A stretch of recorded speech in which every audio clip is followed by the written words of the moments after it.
चलो स्टार्ट कर सकते हैं? हाँ.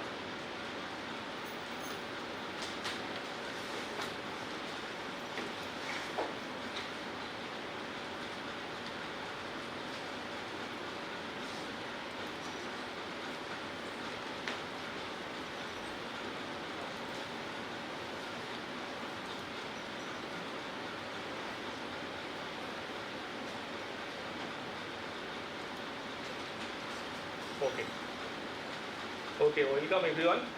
We are at day 8 and lecture number 16. So today I am going to discuss about the concept on designing bridge health monitoring. So far we have discussed about the methodology and a lot of things. In the first session also I discussed about the application of Bayesian probabilistic method for updating your prior information or your finite model, so that your updated model aligns exactly with your actual real life structure. So now the thing is that we need to put some sensor to obtain the response. Now, is it clear to you that a particular sensor can be used for solving all the objective or for monitoring all type of efficiency in the structure?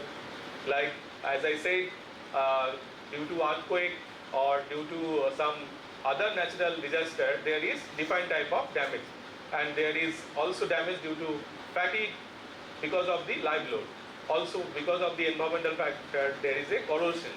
So if I want to evaluate earthquake damage, so where to place the sensor, which type of sensor to be placed, so those things should be discussed. Then if suppose I want to detect the fatigue crack or fatigue damage, then what type of sensor should be used and where to place and what to measure.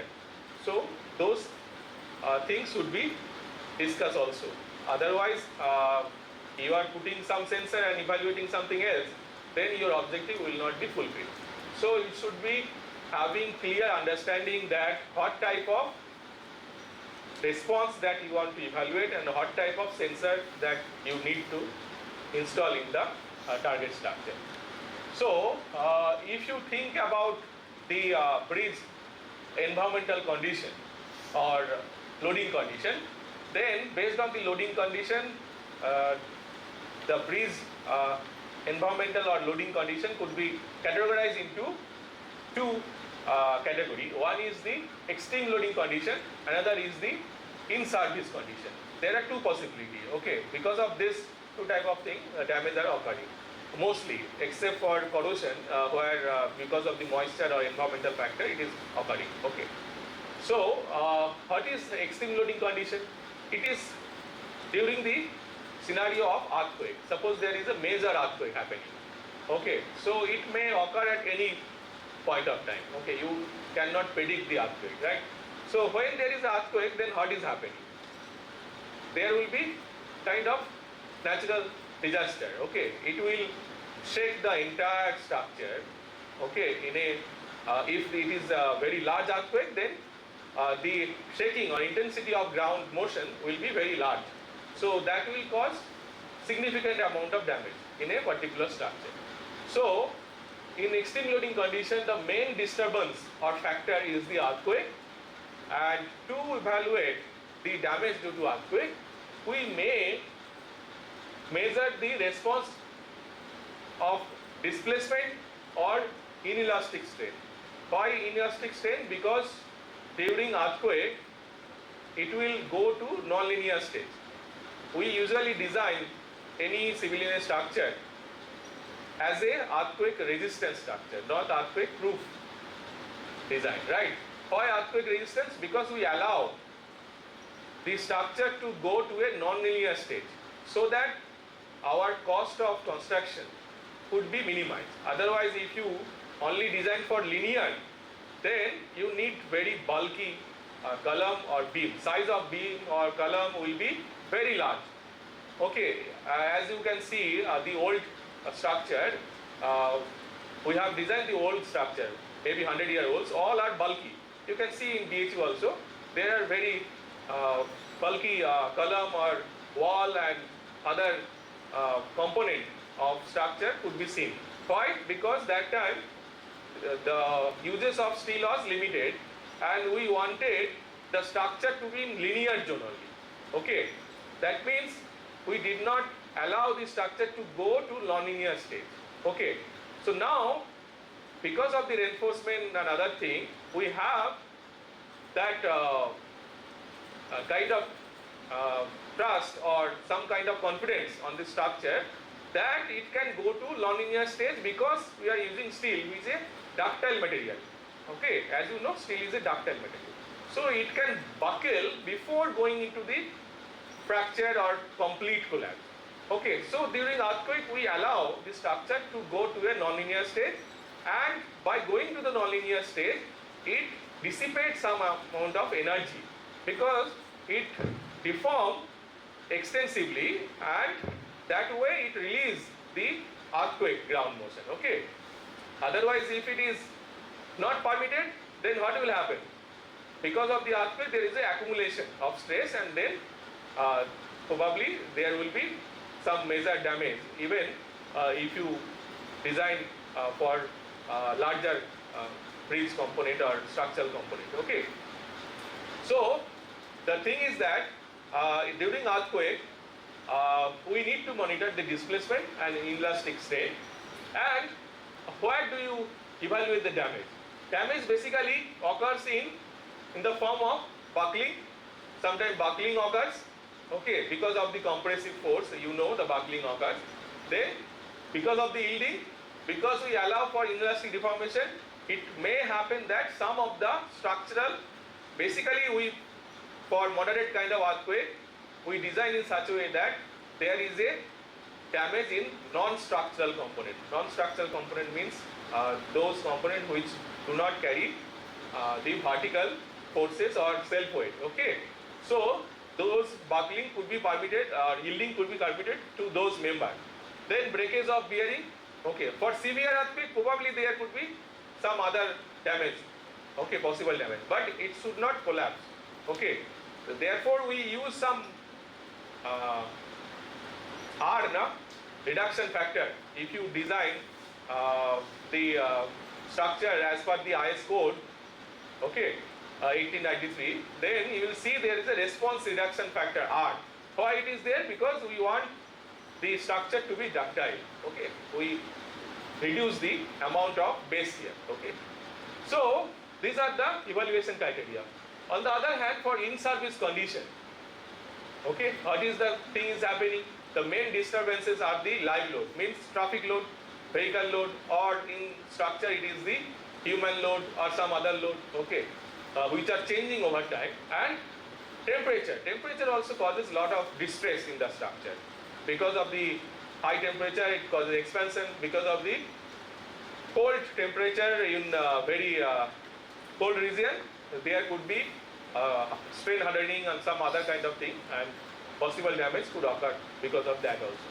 So in that case, we usually interested in monitoring the strain and displacement, and damage are evaluated in the form of fatigue, corrosion and loss of bearing function. Okay, these are our potential area or hotspot. Okay, so suppose I want to design monitoring system for extreme loading condition. I want to detect the extreme loading condition. Then what should I do? Where to place the sensor? That is the question. Should I place the sensor in a conventional way, like nodal parameter identification, or we need to do something else? Okay, so that will be discussed. So for example, I will discuss this as an example of bridge. Bridge is kind of one of the critical structure. Okay, it requires lot of money, lot of funding, and lot of time also to construct a bridge. So we should discuss this essential infrastructure for our GAN course, which is sustainable structure. So while designing monitoring system, as we have already discussed, there are two loading conditions. One is extreme loading condition and then in-service condition. For extreme loading condition, we are interested in knowing what will be the damage. Okay, because for major earthquake, definitely we are allowing some damage in the structure. Then the question is where the damage will be occurring. Then what is the sequence of damage? If there is a sequence of large earthquake, or earthquake is there for substantial amount of time, then not only one member but subsequent member will fall or there will be damage in subsequent member. So which one will be damaged first, and then how the damage will be propagated. So that things we are interested in knowing. Then based on this failure mode and sequence of failure, we can have a monitoring system. Okay, unless we don't know where the failure will occur first or what will be the progress of the failure, we cannot implement a monitoring system. Arbitrarily we can place a sensor, but that will not fulfill our purpose. It's not it. So from the common sense also we can say. So what we should do to arrange the sensor? So as you know, earthquake cannot be simulated for actual structure. Of course, for laboratory scale model you can have a small prototype and there is a sec table, okay, which is also very costly. You can simulate previous earthquake, okay, because earthquake are usually measured by some Richter scale and some other devices, and so you have a seismograph basically. So you have that record, so you can input that record in the complex actuator system that the sec table is having. Then you can simulate that ground motion in sec table, and then you can fix the prototype structure on the sec table and it will vibrate in a similar way. So that is only possible for model type or lab type prototype structure. But in actual real structure we cannot simulate earthquake. So what should I do for actual structure? So one thing that is possible is that you build the finite element model of that structure, okay, in the finite element software, of course, full scale model, okay, whatever it is there, full scale model, and then you run the earthquake analysis or seismic response analysis, we say, in using the actual ground motion, okay, some large ground motion, okay, high magnitude ground motion or high intensity ground motion. Then you can see how the response is coming. Then you can identify the hotspot, means where there will be possible damage, what will be the progress of failure, that we can identify. So that process is called fault tree analysis. Fault tree means how the parts of various structure or a particular structure is falling one by one, okay, one after another, okay. So that can be done. So simulation with FEM and fault tree analysis. Based on this result, then we can propose that these are the vulnerable points. We can place the sensor at here, at this location and that location, okay. So this will be applicable only for monitoring the earthquake related damage. So why we need this? Suppose there is a major disaster. Now during the major disaster, you see many structure will collapse, many casualty will be there. What we want to see that important structure, means hospital or colleges, school building, these are important structure, they should not collapse, because for example there is a class going on and probably there are 100 students in a single classroom. So if there is a disaster and the building getting collapsed, then there is a loss of human life, okay, large, okay, is expected, large amount of human life is, number of human life is expected. So we want our important structure like dam or some nuclear facility or fire fighting system building, okay, or all other police station, probably hospitals. So these are all important structure, or government official building, okay, those to be safe even during the course of major earthquake. So even if there is damage, or bridges, if bridge is getting collapsed during earthquake, then connectivity will be lost. Then how to send the ambulance or relief vehicle, okay, so that is a problem. So we want to know during or after the major earthquake whether there is a damage or not. Quickly we want to know, okay, real time, whether there is a damage in the important structure or not. Okay, so if there is a damage, then you send your maintenance team there, okay, to check whether what is the extent of damage and whether it could be maintained or repaired quickly, okay, within the limited time. So for that we need to place the sensor very judiciously, logically, okay, where the possible damage will occur. So I will give you a simple example in the form of bridge, then I will go to in-service condition part. Oh, sorry, I forgot to discuss the in-service condition. To monitoring the in-service condition, what you need to monitor? We need to monitor the temperature, because in service condition damage is caused by temperature, or the live load means vehicle.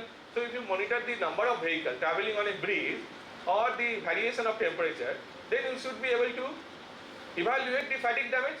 Okay, then based on that you can either redesign or retrofit to enhance the capacity of the deficient bridge component or structural component. Okay, so that is easier things. Okay, it's very clear, but in this case it is not clear for particular structure. Suppose this is the sequence of damage, this is the particular location where the first damage will occur, but for another structure probably scenario will change. So it depends on the type of structure as well. So I'll give you an example with the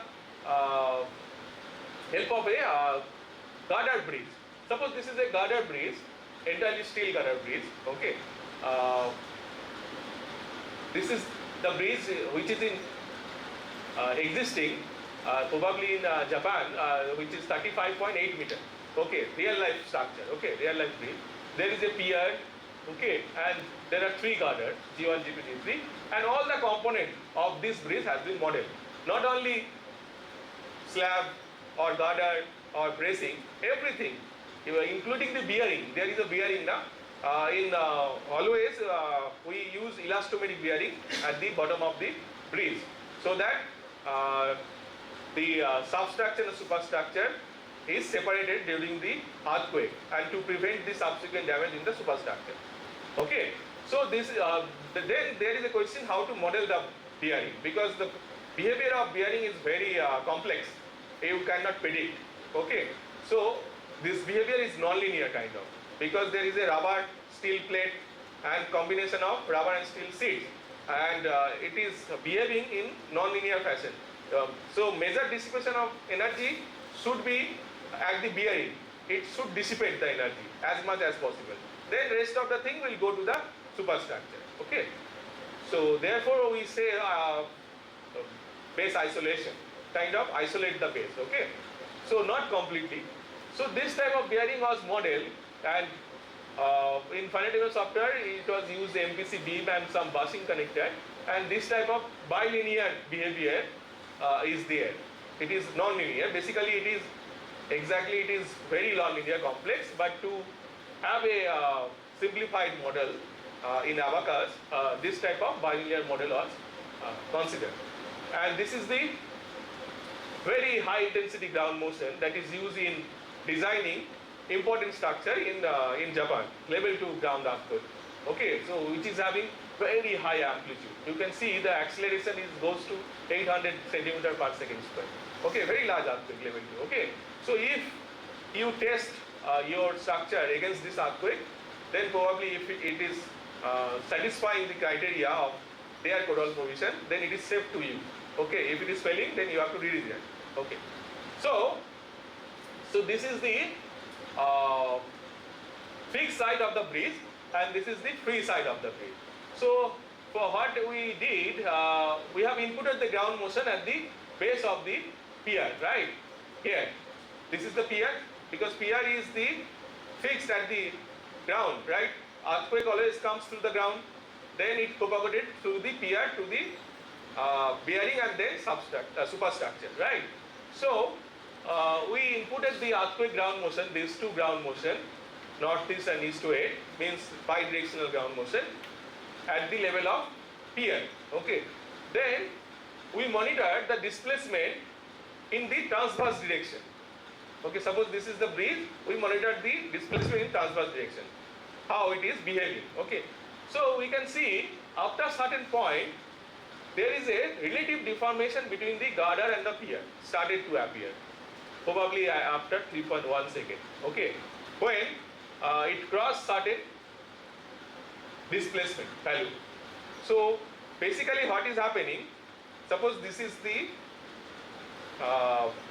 kind of bearing, and near bearing there is a side block at the distance of 10 mm. The gap was 10 mm was kept.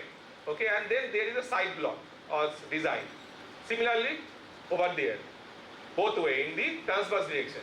So the objective of the side block is to resist the transverse movement of the bearing during the earthquake. Okay, because of the ground motion, there will be vibration and it dissipate by deforming. So as much as possible, it resists the transverse direction ground deformation. So that is how much? The gap between these two is only 10 mm. So if it is beyond 10 mm, that means at that point the fracture of side block occurred. Means it is no longer able to resist that movement, right? So why it is designed to fracture? Because we want to dissipate also some energy. We are allowing something to get damage. So when there is a damage, it dissipates also energy by getting into damage mode, right? Right? Otherwise, if you are allowing not to get fractured, then what will happen? It will try to resist, and whenever you are something trying to resist, then there is the accumulation of stress. Okay, so stress will be very large. Probably failure of bearing could also occur. Okay, to prevent that, we allow the side block to be broken. Okay, in excess ground motion. Okay, and that is happening over there. So you see the girder and pier. Girder is at the top, pier is at the bottom. So they started to now having some relative deformation. That means side block which was resisting is no longer is there. Okay, once it is broken, there is a relative deformation between the substructure and superstructure. Okay, so therefore it is happening. In the longitudinal direction, means if this is the bridge direction, this is the longitudinal direction, in this direction, there is no such relative movement because this is fixed side. Fixed side, it is fixed now in longitudinal direction. So no relative deformation is allowed. Okay, only transverse direction we have allowed some movement. Okay, and there is a side block. Okay, so what is happening there? First, there is a breakage of side block. Then what is happening? Again we inspected this, okay, under the same ground motion. Once you got the result, you inspect one after another. Okay, so what is happening? We check what is the stresses accumulation. We see that the stress accumulation is highest at the lower end of the bearing. Okay, this is called bearing stiffener. Bearing stiffener. Okay, vertical stiffener on the girder. So you see, after a certain point now, 4.62 seconds, there is a buckling of that member. Not buckling, yielding actually. Yielding. Why yielding? Because you see the elastic strain crosses 0.2%. Okay. Okay, as you know, the yielding is defined as a stress corresponding to strain of 0.2%. So at that point, there is a crossing of that strain. Okay, so there is a buckling, yielding occurred of the bearing stiffener. So we noted down the time, 4.62. Then, of course, because of the fixed side, it is fixed, so stress accumulation is higher on the fixed side. Because it is free on the roller side, the stress accumulation is lesser. So you can see the elastic strain is higher for the case of fixed side and lower for the case of free side. Okay. Now, what else? We also inspected the bracing member. Okay. So after the yielding of the bearing stiffener, now bearing stiffener are connected by some bracing member, horizontal bracing, diagonal bracing, cross bracing. Okay, so those different type of bracing are there. So among all types of bracing, what we can see the strain in the longitudinal bracing member, horizontal bracing member, this bracing member, which is connected to the bearing stiffeners directly. Okay, so that is crossing the yielding stress or inelastic 0.2% elastic strain. So that is the moment it is getting yielded. Okay. So the sequence of failure is occurring like first side block, then the bearing stiffener, then it is the this horizontal bracing. So failure of stiffener lead to the buckling of the wave and subsequently the buckling of the horizontal bracing. Okay. Then, so if you summarize this type of analysis, Okay, then you can have a fault tree of a particular structure. So this is for the bridge. Similarly, you can have different other type of bridges, different other type of structure. You can do similar type of study. For the case of building, you can have a input earthquake at the base, at the foundation. You run the seismic response analysis in the finite element software, and then note it down where is the stress accumulation is higher or displacement is crossing the permissible limit. Then you have a sequence of failure. So here first ground movement is occurring, then shaking of pier is occurring, then shaking of substructure is occurring, followed by the breakage of the side block, and then buckling of bearing stiffener on fixed side of the bridge, then on the free side, okay, then buckling of horizontal bracing on the fixed side. These are called primary damage. Then if again there is a earthquake or still you are having high magnitude earthquake beyond this, then what will happen? Then subsequent further damage will occur. So further exceeding damage, there will be pounding effect. Pounding effect means over there. So where there is a connection between, suppose one bridge is there and having multiple span. Okay. So what will happen? Then this gap, there is a gap now between the two span. So there will be breakage of there, failure of that gap will be occurring because of the pounding effect. Okay. There are two reasons. One is if earthquake comes, so probably first it will come at the, suppose it is coming through their side, so it will trigger the shaking of first span. Then it will trigger the shaking of second span. So there is a timing gap, and because of that it is also happening. Sometimes it is also occurred because of the difference of natural frequency of this span and that span or something like that. Okay. So because of these two things, pounding effect usually occurs. So further extended pounding will be occurring, and then expansion damage at sea, and then if there is further damage, then bridge will fall. Okay, collapse, entire bridge will collapse. So we want, suppose there is a major earthquake happened, then immediately after the earthquake we want to know whether the bridge is safe to be used, because if the bridge is not safe to be used, we should immediately stop the vehicle. Okay, movement of the vehicle, because I don't know whether we usually don't have the highway or expressway as a overhead bridges. Okay, there are few just flyover kind of, but in Japan what we have seen, all the expressway now all are majorly 80% are overhead, means those are all elevated. Okay, bridges are there, not on the ground. So if there is a failure during major earthquake, some damage has occurred, they should stop the vehicle in real time by giving the warning message on the display board. Okay, so that there is a damage and the inspection team is going there to inspect. So please don't travel. If you permit the travel, then further damage could occur due to the vehicle, movement of vehicle also. Okay, in addition to earthquake. So these are the way you can design. So what we can design, what measurement system we can design for this.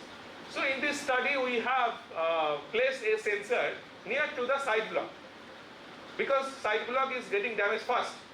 So if you place the sensor at the side block, we will know that something has happened to the side block. That means integrity of the entire bridge has been compromised. Okay, so that the time we should send our inspection team immediately, and we should stop the movement of vehicle on the bridge. Okay, so to have this type of preventive measurement system or real-time monitoring system for monitoring the earthquake related damage or extreme loading event, then we should have the measurement system to be installed at the place where the location or damage will occur first, and then subsequent places also you should place the sensor. Okay, for example here we have placed the sensor at the side block. Then not only that, there is a cable running through the this bearing stiffener, as well as it is going to other side of the bridge. So it will cover the entire length of the bridge network system. So if there is any damage, okay, on any of the bridges, then that information should be sent to the bridge maintenance team immediately. Okay, so that is all for monitoring the extreme loading event. Then I will move to in-service condition monitoring. So how to design monitoring system for in-service condition. So basically, as you know, fatigue damage is yeah. So placing the sensor, we will be able to place the sensor at the right position only if we have some certain knowledge about the how the structural forces are going on. Structure. How the transfer of forces is going in the structures. We have a prior knowledge of the structural element where the column which is the structural element or which is non-structural element.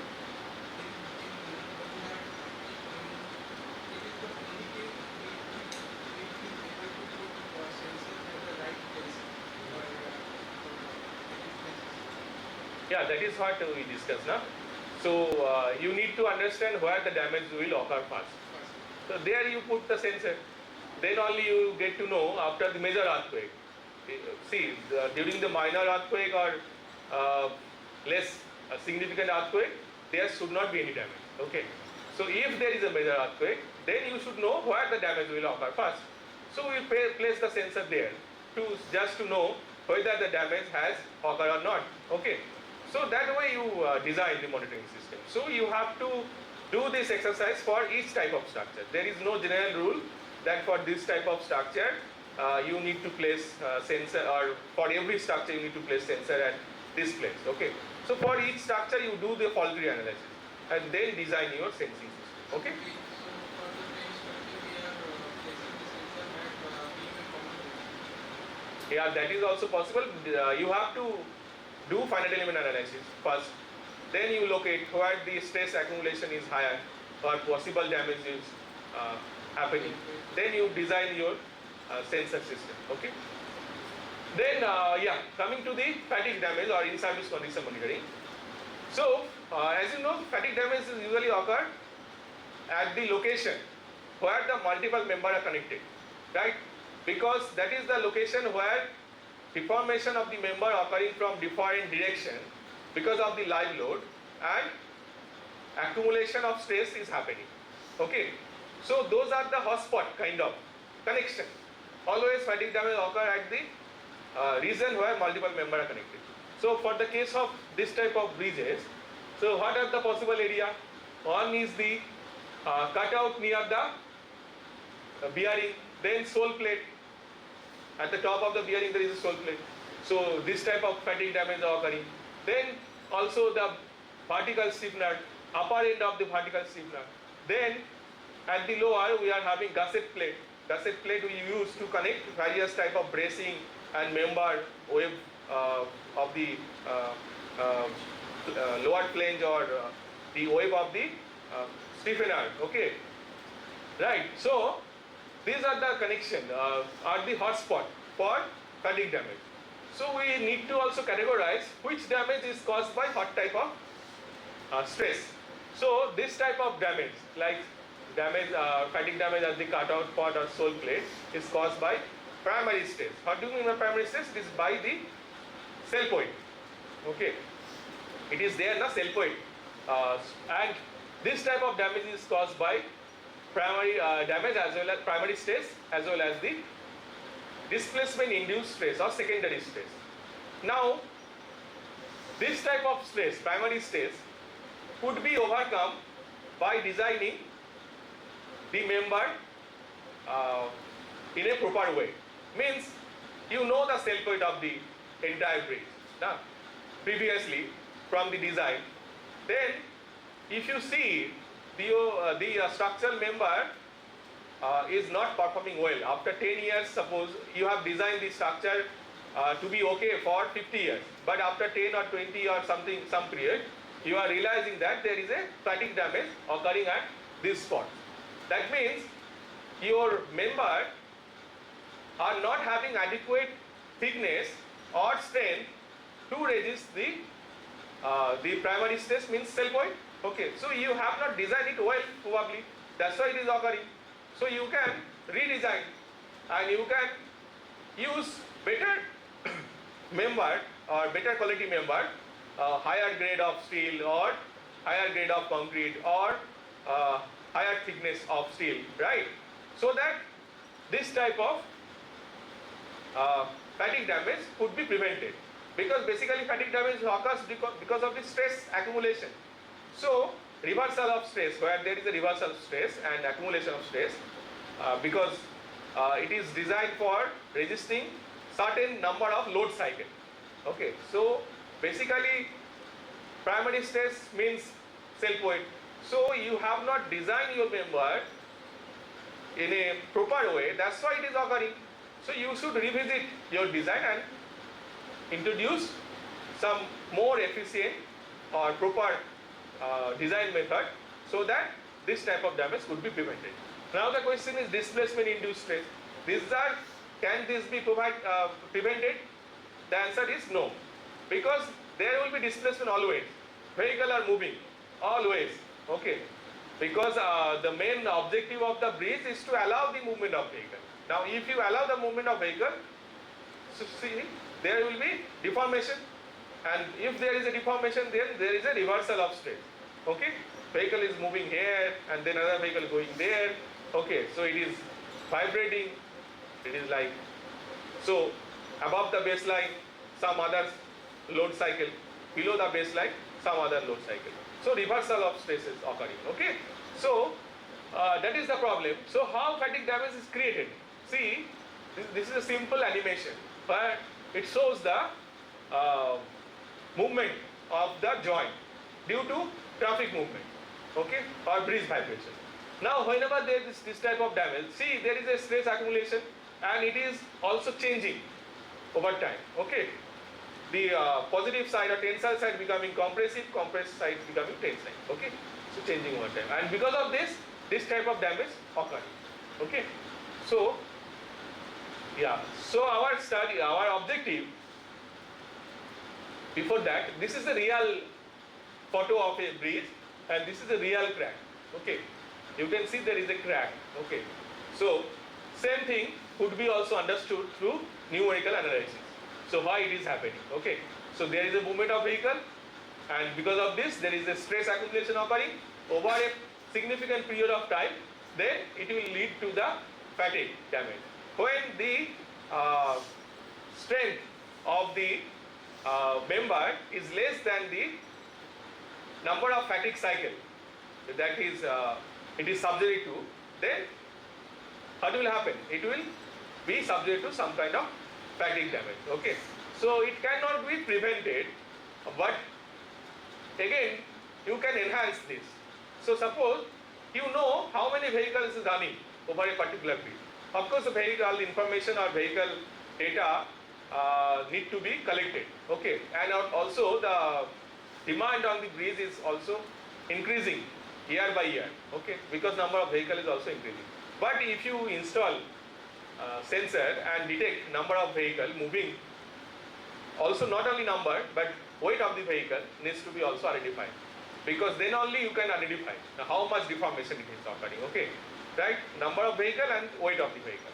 So based on this information you can evaluate how many stress cycle this member have gone through, or how many stress cycle this member is having or remaining before going into the fatigue crack. Okay, so if you have this information, then you can go to the site, retrofit those member, okay, right, and prevent the fatigue crack. Okay, or you can entirely replace that member. Okay, it is also possible in case of steel. Okay, you just loosen the bolt and remove some member and then replace with the new member. Okay, that is also possible. So objective is to know the deformation of the member under the live load. If you know the deformation of the member due to live load, then you know where the deformation is large. So there is the possibility that stress accumulation will be higher on those locations. Is not it? So fatigue damage usually occur on those locations where the stress accumulation will be higher. Then you need to know, so that will help you to narrow down the checking part. So basically where the deformation is large, stress accumulation will be large, so we should always check those points. So you should not check some other location where there is a lesser amount of deformation, right? So of course from common sense there will be less probability of getting fatigue damage, okay? So this will not only help us to narrow down the checking part during the manual inspection, okay, but also help us to understand the structural performance in much better way, okay? And then it will also help us to implement a proper maintenance system or monitoring system, okay, so that this kind of fatigue damage would be prevented, because from the data we can know how many stress cycles that member has gone through and how many stress cycles it is still remaining before going into the fatigue damage. So what we need to monitor? We need to monitor the number of vehicle as well as the load of the vehicle, okay? So how to determine those things? Any idea? For real bridge, suppose there is a bridge, we want to determine how many vehicles is traveling and how many or what is the load of the vehicle. Is it possible to determine? You can place some isolating material sensor below the luminous track. So when there will be pressure, there will be some electricity will be generated from there. You can get the vehicle. Yeah, that is one way. Any other way? Yeah, correct, exactly correct. But any other way? Do you think? That is what he suggested, weighing motion. Okay. Means one way is to transfer or divert the vehicle to your static weighing scale. Means dharam kata, you are saying na, roadside, dharam kata. So what is the purpose? To weigh the vehicle, okay. Okay. You can measure the vehicle weight. But that is not possible. For real scenario, you have lot of vehicle running in the normal service condition. So you cannot divert all the vehicle and have the measurement, okay. So what you can do, like he has suggested, you can place some sensor at the pavement, and from that sensor you can try to identify what is the speed of the vehicle, number of vehicle and weight of the vehicle. But there is a problem with that. One thing is that system, to install that system, you have to destroy the pavement and install the system. Then suppose you have done that exercise, you have completed installing the sensor. Now the sensor is also subject to higher volume of traffic load. Every now and then the vehicle is traveling. So vehicle movement is kind of creating some kind of abrasion, okay, the friction between the tire and the pavement. So that will cause damage of the sensor itself, okay. So you need to also protect your sensor. So after a certain point you will realize that sensor is gone. Also there could be rainy weather, okay. So those should be waterproof. And again you have to have this wire and other thing also, wiring system, those things to be how to maintain those things. That is also a very difficult thing if it is on the top level, okay. Another is unbiasedness. So whenever driver sees something is installed on the road, then he will be alert. He will be reducing the speed or probably avoiding that portion of the road, okay. So that is also an issue. So that is not a unbiased estimation, okay, that becomes biased, okay. There are a lot of things. So to overcome that thing, there is another methodology which is known as bridge weighing motion. Just installing the sensor on the bridge, okay. So we convert the bridge to a weighing scale. You put the sensor at the middle of the bridge, underneath the bridge, okay, not the top, underneath. So no one can see it. And since it is underneath, it is protected from the wear and tear due to the vehicle movement. Also, it is protected from the water, rain, or other thing, right? So most of the limitation could be overcome, right? So what is the thing? This method is called breeze-owing motion. Okay. Before going to that, there is another slide. Now, why fatigue crack is so important? You see, fatigue crack, the growth of the fatigue crack or how it is enlarging, that happening exponentially. Suddenly it occurs. So, for example, you are inspecting the breeze at some point of time, and then after 1 year you plan to inspect. So probably you have seen there is no further growth of crack. Then again third year when you are going, you see the already fractured the member, okay, because of the exponential increase, okay. So fatigue crack is also very difficult to predict and also very difficult to measure, means how much fatigue growth has taken place, okay, unless you measure the vehicle loading, then only you have the better understanding that it is subject to this much of stress cycle. So there is a relationship between the fatigue crack growth and the number of stress cycle, okay, there is an equation. So for example, this is happening exponentially, and before going into the next inspection you will realize that there is a subsequent fatigue growth. So initially you will see there is a hair like crack, very minute crack. Then you are not able to see now fatigue crack are penetrating in nature. Penetrating means it is going inside the member, thickness, okay. So that is the dangerous part of the fatigue damage or other member, corrosion or some other damage. You can see it is visible at the top layer, the member has been corroded, okay. So but in case of fatigue it is very difficult to detect, and the penetration is very difficult to measure unless you have laser light scanning system, okay. So otherwise you cannot detect. So this type of equation could be used, which is known as Paris rule, using linear elastic fracture mechanics, LEFD, okay. So dA by dN, A is the fatigue crack length and N is the number of stress cycle, so which is C delta K to the power M. Here C and M are the material constant, means it is to be determined by testing for that type of material, okay. It is vary with for steel it is defined, for aluminum it is defined, for wood it is defined, for concrete it is defined.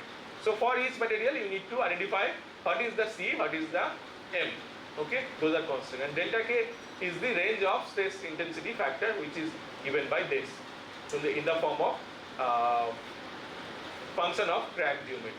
So this is to determine the increase of fatigue crack growth, and another rule is there or equation is there to determine the number of stress cycle the member is remaining. So each member is designed for certain number of stress cycle. You know steel is having certain number of stress cycle, it can prevent or it can resist probably 10 to the power 7 number of stress cycle, okay. Yeah, so this is given by this formula, accumulated fatigue damage, AFD, we say accumulated fatigue damage equals to summation of small ni divided by capital Ni. What is small ni? It is the number of stress cycle that the member has already experienced divided by number of stress cycle that the member has been designed for. So design stress cycle divided by number of stress cycle it has already undergone. So that will give you the accumulated fatigue damage. From this you can evaluate the residual life, okay, and then you can implement proper maintenance system. Now breeze owing motion, coming to breeze owing motion, how to convert the breeze to a owing scale, that is the thing. So very simple way, you put a sensor, this is not a owing kind of sensor, okay, this is just a accelerometer or any type of sensor you use to monitor the vehicle, breeze health, same sensor you will be using here. So what you will do, from this sensor you will get the response of the breeze due to the vehicle movement, okay, that is possible. Suppose displacement you are measuring, so because of the vehicle movement this much of displacement occurring. Now from this displacement you should be knowing how much weight of the vehicle is traveling. Okay, so you not only detect the speed of the vehicle, axle spacing of the vehicle, which type of vehicle it is traveling, but also what is the weight of the vehicle you have to determine. Okay, so let's see simple illustration. Okay, suppose this vehicle is moving from here to there. So this is the response caused by this vehicle, and this is measured by a sensor, this sensor. So from this response you have to determine the unknown weight of this vehicle. Okay, so how to determine? In civil you must have gone through influence line, bridge influence line. So that is giving you the response of the bridge per unit weight of the load, moving load. So this vehicle could be considered as a moving load. Each vehicle is having some constant load, static load it is going. Only thing is that point of application is moving. So that's why we are considering this dynamic problem. Here we will think it as a static problem. Of course there is a dynamic part in the response, so we will discuss that thing later on. But from this response, if I know what is the influence line of the bridge, then we should be able to determine what is the weight of the vehicle. Simple equation. There is an observation, response RKM, that is the measured response. This measured response is equals to theoretical response plus some error. Same, that has been discussed in the previous morning session. Okay. So now theoretical response is what? Response coming from the bridge, right? Coming from the bridge means theoretical, means if you know the theoretical influence line of the bridge, then if you want to estimate the axle weight of the vehicle, suppose there is 3 axle vehicle is going, so there is a summation of I equals to 1 to 3, NA, number of axle is 3. Then for each axle there is a defined axle weight, XI, 1, 2, 3. Okay. Then if you multiply this with the individual influence line, for each axle there is a defined same influence line basically. The problem is first axle is moving, then second axle is entering, then third axle is entering. So the entry of axle on the bridge is on defined time. Therefore, when you constructing this response, you have to know which axle is coming first, then after how much time the second axle is coming, after how much time the third axle is coming. Then only you can accurately mathematically model that this is the time it is entering. So, for example, when suppose this is bridge, suppose this is the time first axle entered already. So at this moment, this bridge is subject to only one axle, right? So response due to this will be slightly, probably over here, okay, this response. Then what is happening? It is moving gradually. So then there is a entry of second axle, okay. So at that moment, both the axle are on the bridge. Then there is a movement of third axle. So at that moment, all the axle are on the bridge, okay. So that has to be mathematically modeled, okay. So this equation is there. You can change the influence line based on the information that entry time of each of the axle, right? So that could be obtained from the detection sensor. You can place a detection sensor over here. You can place another detection sensor at the bottom of the bridge on the exit side. So from there you can know what is the entry time of each of the axle. From this sensor also you can know what is the entry time of each of the axle. Now when you know the entry time, so you know the length of the bridge. So what you can do, you can obtain the velocity, right? What is the velocity? It is the length divided by time, defines in entry of that axle and passing of that axle, okay, or exiting of that axle. Then you can get the velocity of the vehicle, and from there you can know what is the sampling point difference between each of the axle, okay. So that can be done. So if you then minimize this error term between the measured response and the theoretical response, then the unknown axle weight X could be obtained using this equation. What is that equation? Here H is the influence line matrix and Rm is the response of the breeze due to that vehicle. So only two things are needed. One is the influence line, another is the response from the breeze. That's all. Okay. So then the problem is there. Still there is a problem. This is also inverse problem. From the response you are trying to evaluate the weight of the vehicle. So it is an inverse problem. So there is a ill-posedness also coming to this. So how to then overcome those things? That can be discussed. Okay. So ill-posed nature of the system of equation is there. Poor accuracy for closely spaced axle. Because of the ill-posedness, what is happening?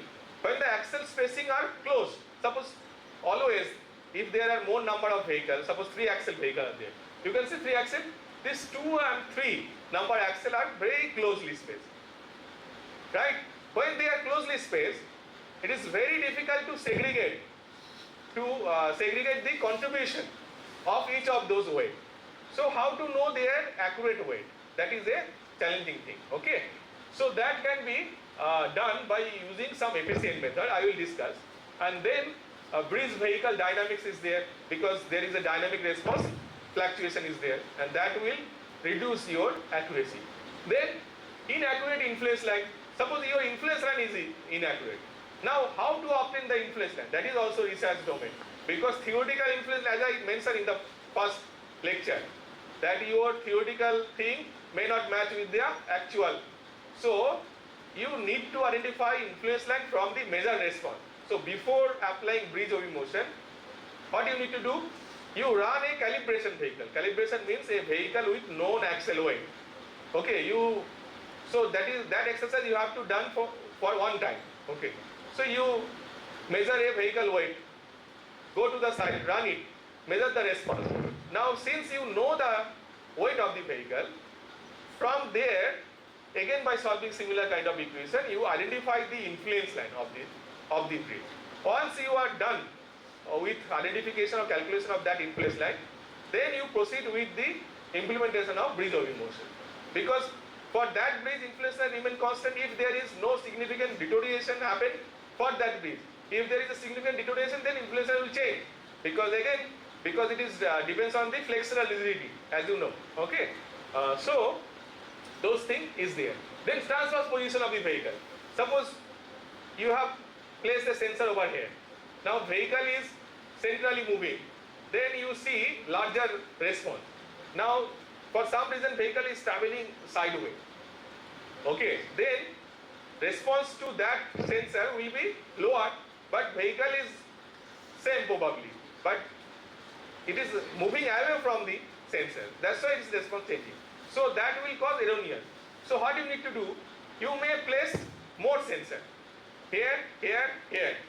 So then you can take into account. Yeah. Something happened.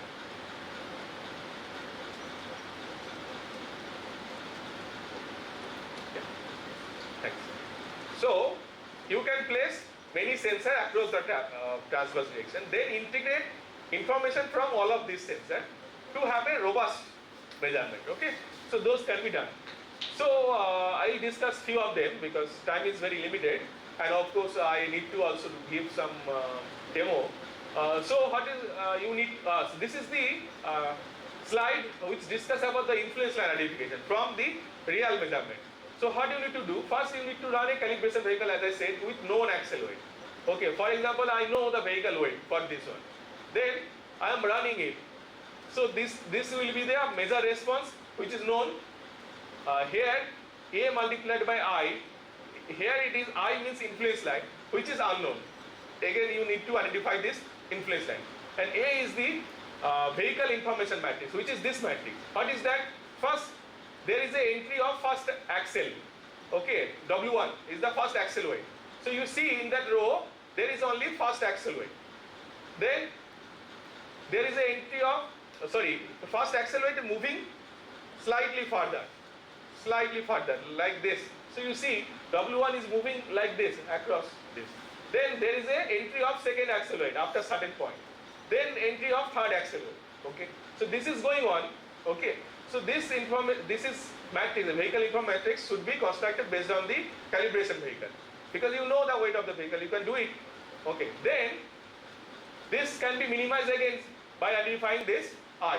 So how this A transpose A inverse, then A transpose Rm.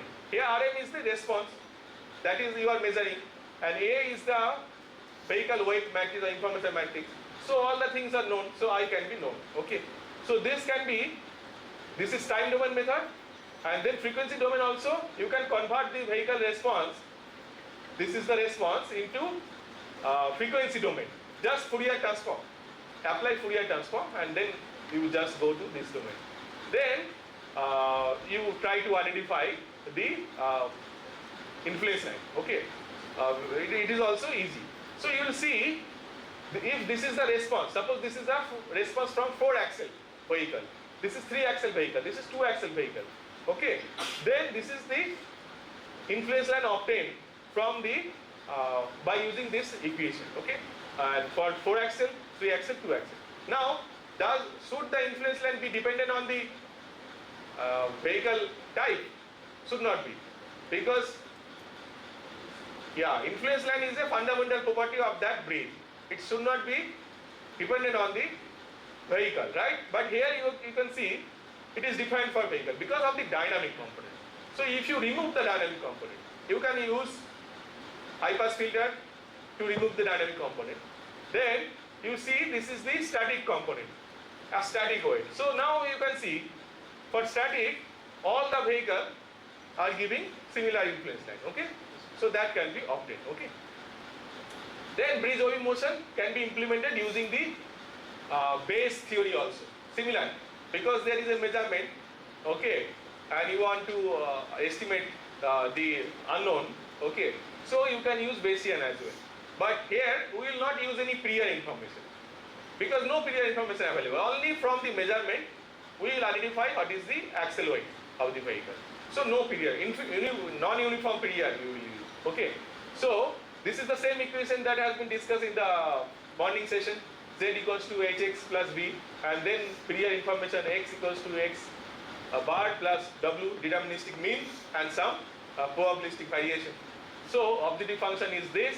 Then maximum and posterior map, we say dj by dx equals to 0. Then this equation can be used. Now here there is a prior, but we will not have any prior information because each vehicle is unique. I don't have any prior information, right? So I only have the response. From the response I have p-value. So I can get rid of this. So this is called non-informative period. So x bar, that is your updated kind of axle weight, is equals to this equation, P H transpose R inverse Z. Okay, independent of period information. So this is the posterior mean, this is the covariance. So using Bayesian, not only you can estimate the axle weight, but you can also estimate what is the uncertainty or error in estimation. Okay, so that is the beauty. So what you can do, suppose in the bridge there is a two types of sensor. Here I have placed detection sensor on this side, and then I have used another sensor which is contact displacement gauge at the center, middle.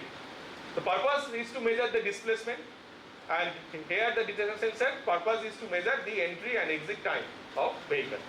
So let's okay. So okay, no example has been provided. Okay, I have skipped this. So for example, this is the response measured by the vehicle. Okay, this was the 3-axle vehicle traveling on the bridge, and this was the response. From that response, using bridge OV motion, this is the estimated gross vehicle weight. CVW means gross vehicle weight. What is that? How much? 11.76 ton. What is the actual weight? 12.6 ton. So almost similar. Okay. And what is the axle weight? Axle weight we can see actual are shown as the dashed black line, and then red dotted line are the mean. So there is a discrepancy, right? Why? Now gross vehicle weight is a combined vehicle weight, that is easier to identify. Now to separate the contribution of individual axle weight, that is difficult because it is an inverse problem. Ill-posedness is there because dynamic component is there, right? So we need to solve the ill-posedness of the problem and increase the efficiency of the method so that our axolate identification could be improved. And this is the uncertainty, standard deviation of axolate. For all the cases, you can see there is a although the estimated gross vehicle weight was close to the actual gross vehicle weight, but there is a discrepancy in the axle weight identification for the case of closely spaced axle. Okay, for example, here number 2 and 3 are closely spaced. You see the larger error is number 2 and number 3. For example, here two vehicles are running, parallel running. Vehicles are running parallel, two vehicles at the same time. So this second and third axle, closely spaced. So their identification is difficult to separate out the contribution of these two. Okay. Similarly, there is a inline driving condition. Two vehicles, 4 axle and 3 axle running in line, same line. So you can see there also, when there is a closely spaced axle, there is a larger error in identification. So what we can do? Here we have implemented additional information. What is not a prior information? This is additional information. It is not a prior. What additional information? Because from the detection sensor, you are having the information of entry time of each of the axle, is not it? So from there you can, if the entry time is very closely spaced, so that information suggests that your vehicle weight, vehicle axle are closely spaced, right? So two vehicle weight closely spaced means, if suppose I am placing 50 kilo over here, 50 kilo over here, and there are two wheel over here, two wheel over here, then what do you think? How the weight will be distributed? So this 50 kilo usually distributed among these two, right? Probably because they are closely spaced. If suppose one axle over here, another axle over here, then we can say, since this axle is just beneath the weight, then lesser weight will be carried by this axle, right? And lesser weight will be carried by this axle.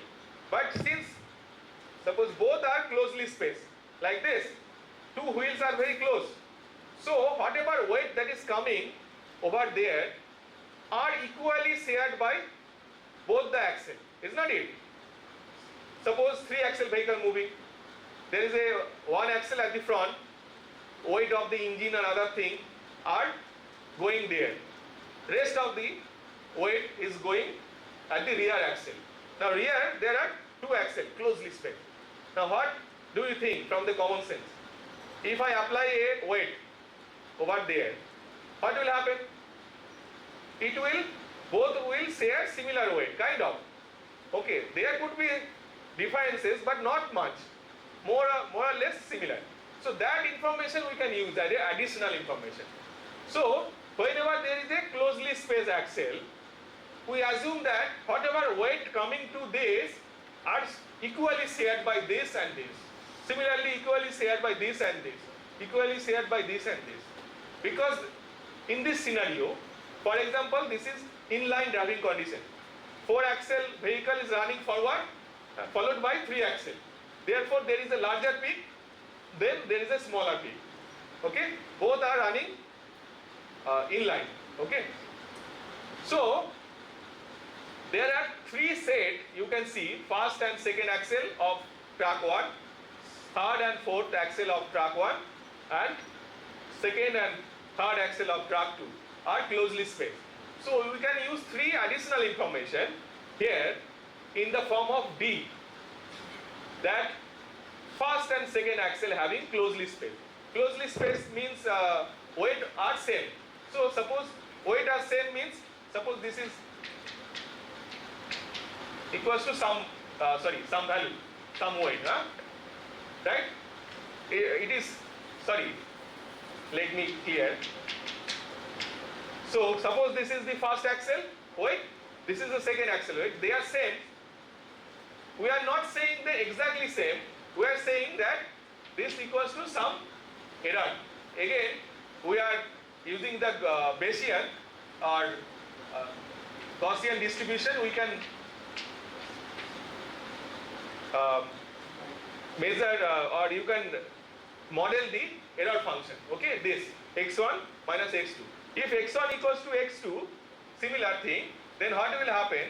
This is 1, this is minus 1, right? It is coming, and some weight. So that is what is written over here. 1 minus 1, 1 minus 1, 1 minus 1. Okay, so that means they are having similar weight. Okay, how much variation is there? V2 we have introduced, which is given by this R2, covariance matrix R2. We can regulate. Not only we can model this, we can, by defining lesser error, we can say almost equal weight as here. By defining higher deviation or higher error, we can say it is fluctuating by 20%, 30%, whatever it is. Okay, so you have the freedom in this R2. Okay, so the equation now has changed. Now the posterior mean is this and covariance matrix is this. There is a additional information term D and covariance matrix R2 is coming. Okay, so by incorporating this, can the measurement be enhanced or improved? So you see now this blue dotted line are corresponding to with additional information. WAI means with additional information. So you see they are closely correlated with the true value of axle weight. So you can improve the accuracy. So this type of methodology you can use for real life problem also, not only this problem, for any other problem. Just use the common sense, integrate it into your mathematical framework. Okay, that's it. That is what it is needed. Okay, you don't need rocket science. Okay, to solve any complex problem. So by using this simple kind of thing, you can improve your efficiency of algorithm substantially. Okay, now you see the this is the standard weight, standard deviation of axle weight, that also reduce when you use the additional information. Okay, blue line is at the down. Okay, so it has reduced. Okay, so this is one example. Okay, then there is another thing is that segregation of dynamic and static part. You use some high pass filter and then you take out the dynamic component. Then you model the dynamic component appropriately. Usually in Gaussian, when you are modeling, we assume that the noise is random. It is the white noise. We usually assume. White noise means it is very random. So that means it is uncorrelated. Diagonally it is there, off diagonal term are all zero. But if it is having some cyclic component means the response at a particular time instant is correlated with the next or subsequent, because it is cyclic nature, right? So it is no longer uncorrelated or independent of each other. So you have to then have this non-diagonal component also. When you model the covariance matrix you cannot assume that it is independent and identically distributed. You have to assume then actual covariance matrix. How to identify actual covariance? You obtain dynamic component, the fluctuation part. Then from there you obtain the correlation function. Correlation function, you can see it is going like this. So from this you can also suggest that there is a significant correlation. If it is random, if you evaluate the correlation of a white noise, you see from 1 to 0 it will come down, no correlation, okay, because it is random, okay. So this matrix could be changed, and then subsequently your R matrix, instead of uncorrelated, it will have off diagonal component, okay, that can be done. This way also you can also improve your accuracy, okay. Here it has been discussed, okay. So this is kind of research domain, I am not going, okay. If you are interested, you can let me know. Okay, these are some kind of this is one of the example of axle detection. Okay, because I have mentioned about axle detection, you can see entry side, you can see peaks. Then in exit side, there are similar peaks. Now, if you develop algorithm, now you can use AI and machine learning algorithm to identify the peaks automatically. Okay, whenever vehicle passes, there will be peaks generated. identify those peaks and label this 1, 2, 3, 4, 1, 2, 3, 4, and from there the entry time and exit time differences. You can determine the velocity. You can determine how many axles are there, what is the axle spacing of the vehicle, all other information you can determine from the detection sensor, except the vehicle weight. Except vehicle weight, all other information from the, or which lane it is traveling. Suppose there are multiple lanes on the bridge, then you have placed several detection sensor. Okay, then in this case you can see in the Girder 2 detection sensor there is a peak, Girder 3 there is a peak, Girder 4 and Girder 5 there is no peak. Probably that means the vehicle was traveling to, traveling to lane 1 probably, right? It was not traveling to G4 or G5, right? So it was traveling to lane 1. So you can also say which lane it is traveling by identifying the peaks. Okay. And from the acceleration also you can determine the displacement by double integration. Okay. If you have the acceleration data, for example these are the acceleration data, vehicle induced acceleration, and then by double integration you can also determine this displacement and velocity. Okay, that is also possible. Okay. So in summary, what you need to do? First you need to identify the influence line of the bridge. Once it is done, then you need to run any target vehicle, unknown vehicle is running. You identify the peaks from the detection sensor. Okay, then obtain this information. What is the speed of the vehicle, number of axle of the vehicle, axle spacing. Because these are required in your algorithm. Speed is required because you need to identify the entry sampling point difference between first and second axle. How to? Because it is dependent on the speed.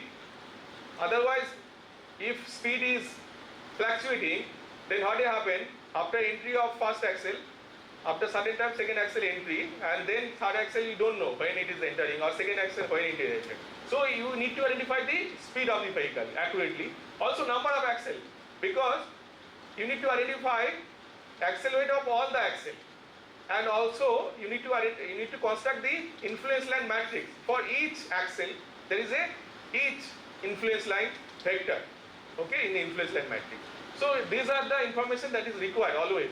Then based on this you can have this is the measure response due to this vehicle, unknown vehicle, and then from this information you can construct now you can resample.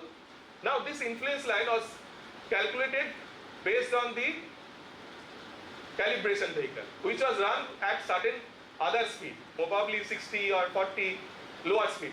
Okay. Now this vehicle is running at defined speed. So your influence lines could be recalibrated based on the speed difference between this and this. Okay. So that is what it was done over here. Now based on the number of axle, then influence line matrix you have to construct. Okay. This is the influence line matrix kind of. Then from there you just solve the equation and identify the axle weight. So that is as simple as that. Okay. So I will end here, and then probably quickly we will solve some one problem. Okay. Then we will continue in tomorrow, but there is tutorial class as well in the first session. Okay. So let's go to MATLAB. Uh-huh. 2 minutes break. Okay, you can take if you want. 2 minutes break.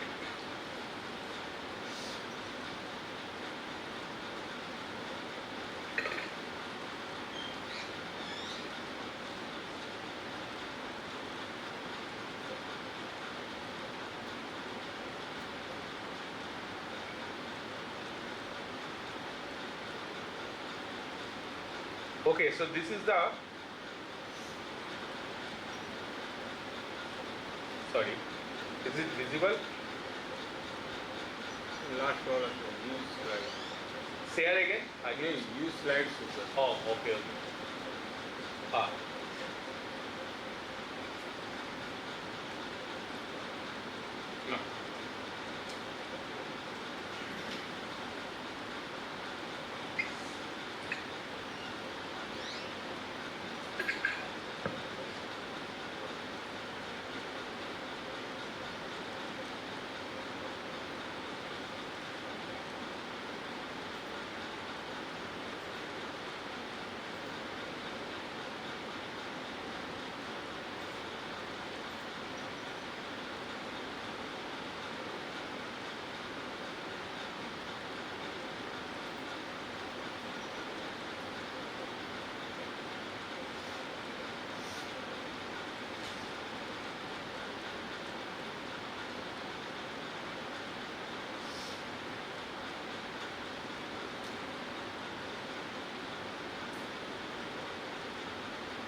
So this is the problem statement.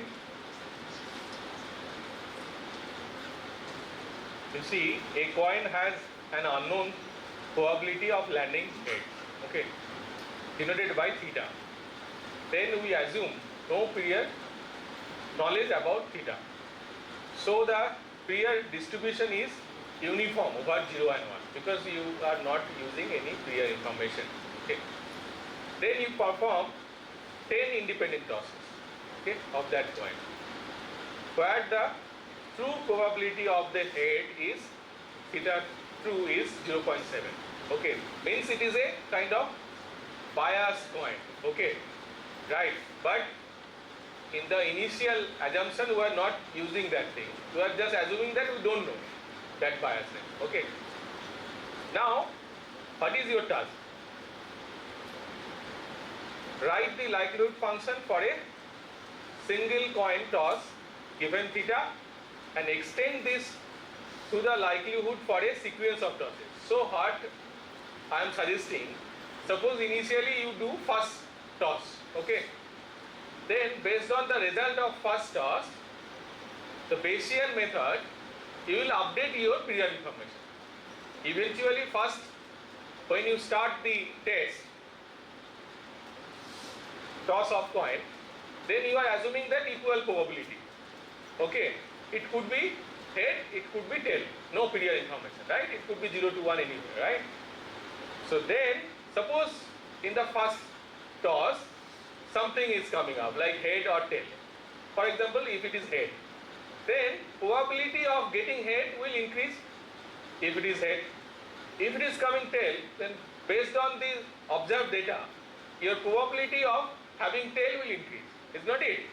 So subsequently, you will do this exercise 10 times, one by one, and by the end of each test, you will update your that theta, that is unknown probability of landing head, unknown probability of landing head, theta. You will update it after every test, okay? And that will update your probability of head, okay, based on the observed head or tail. Okay, is that clear, the problem statement? First, you don't know what is the probability of, true probability of getting head from that coin. It is there that it is true probability is 0.7, but we don't know, right? Then we will do 10 tests, and after each test we will try to update our understanding of getting head or probability of getting head. Okay, so let's go to the MATLAB. You have taken a picture of this now? Okay.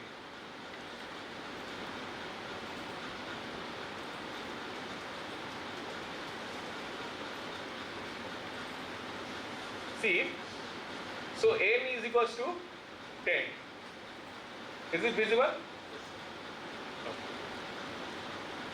Then true probability of head is 0.7. Is not it? Then there is a simulate coin toss. So RNG default, I have given RNG default. What is the meaning of that?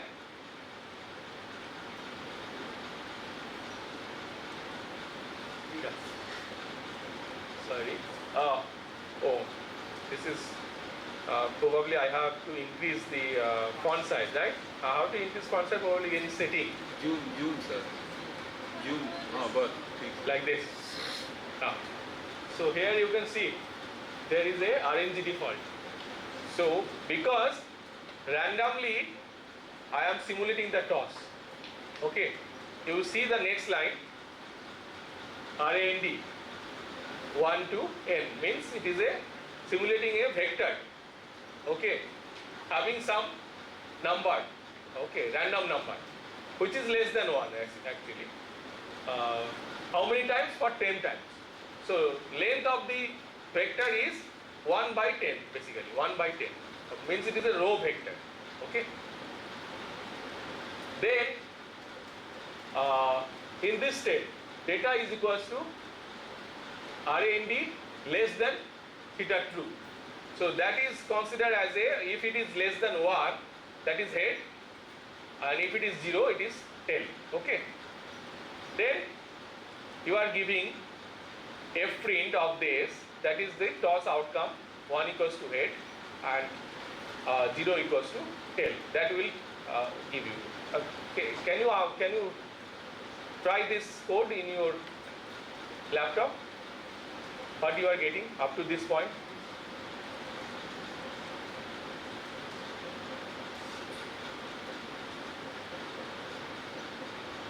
You will see this is the toss outcome. Okay. So in the first toss, it is 0, means it is tail. In the second, it is also tail. In the third, it is head. In the fourth, it is again tail. Then all are head up to 8. Then ninth, it is tail. It is tail. So based on this,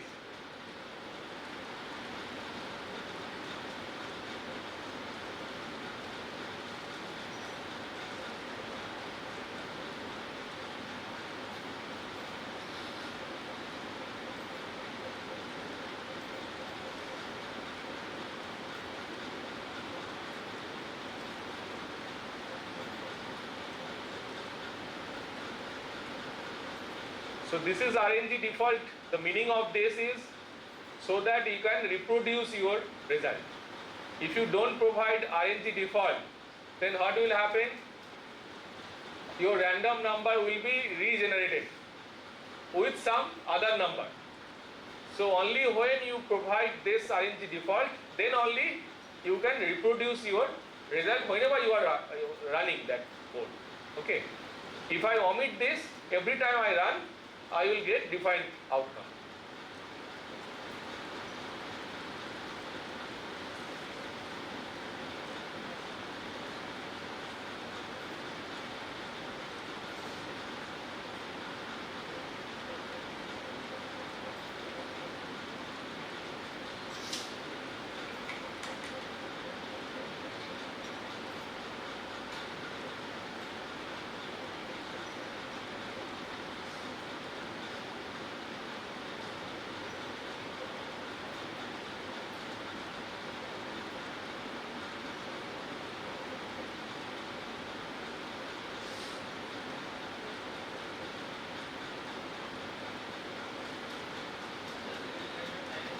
Yeah.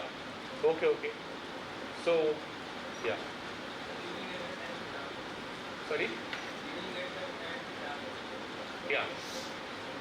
Already done? Okay.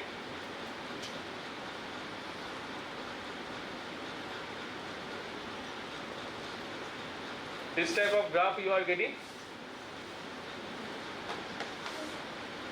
Are you getting this type of graph? No?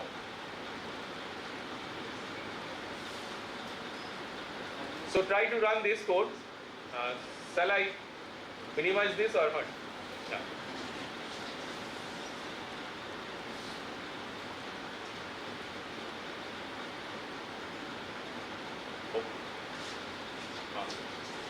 Yes.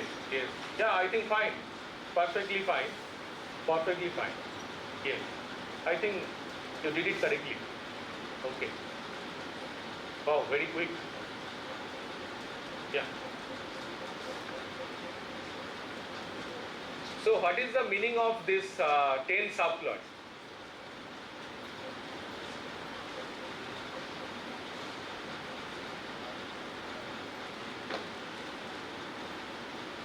All of you are getting same result?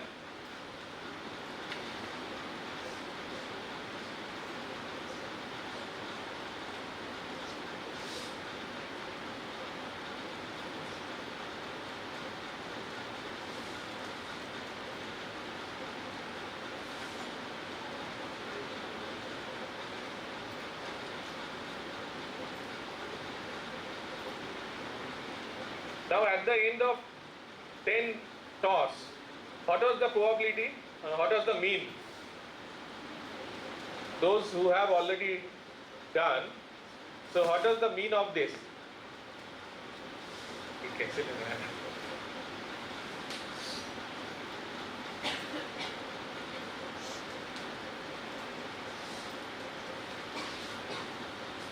This is not close to actual true mean, right? True mean is 0.7, right? So since initially you see the probability of having head is very low, is not it? Then as you proceed with your tossing event, then in the second also, because you got tail, in the second toss you got tail, so your initial understanding did not change much. Okay, it has slightly changed, but still not changed much. Then in the third event, when you got the head, it has changed by large amount, is not it?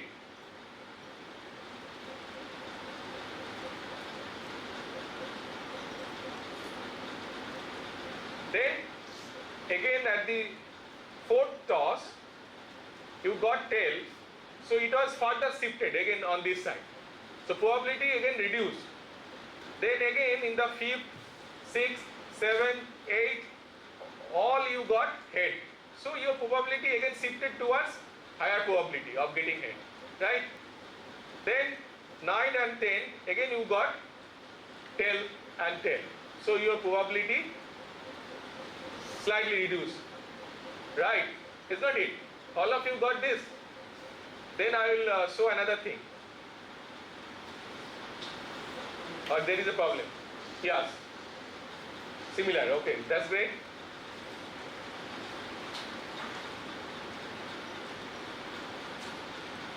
Then I have written another code where I have run this for n equals to 40.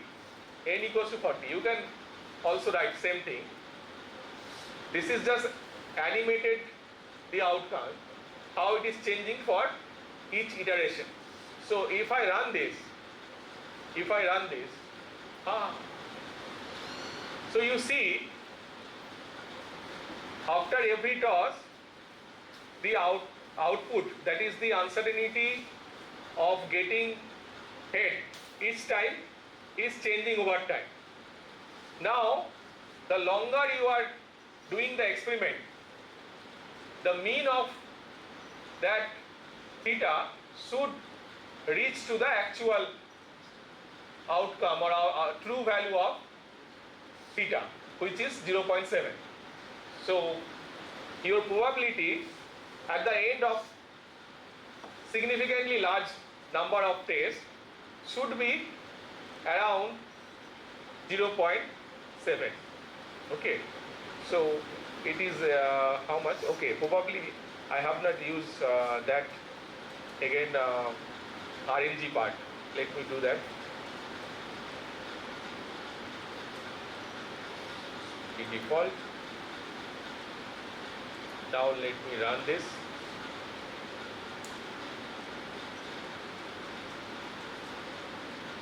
You see, this is one simple illustration of Bayesian method. So at every event, based on the outcome, it is updating the information of uncertainty of theta. Okay.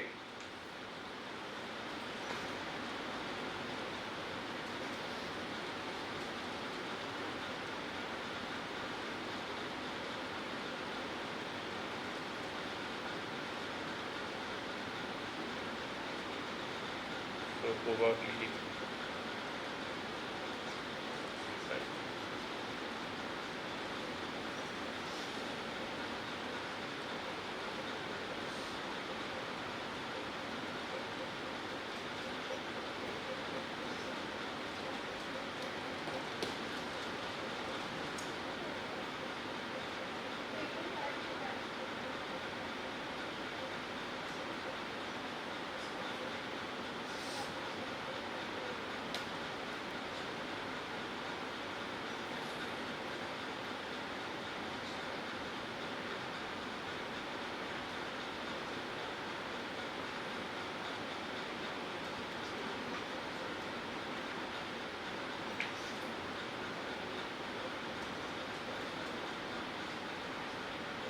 See, when I increase, it is going further close to 0.7.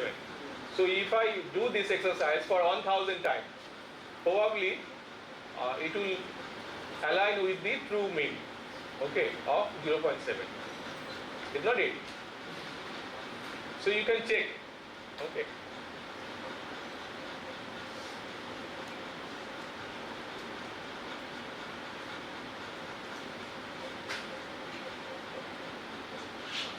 Okay, so tomorrow we will continue doing some other exercise.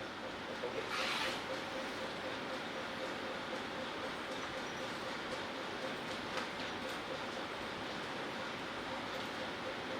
Any other questions?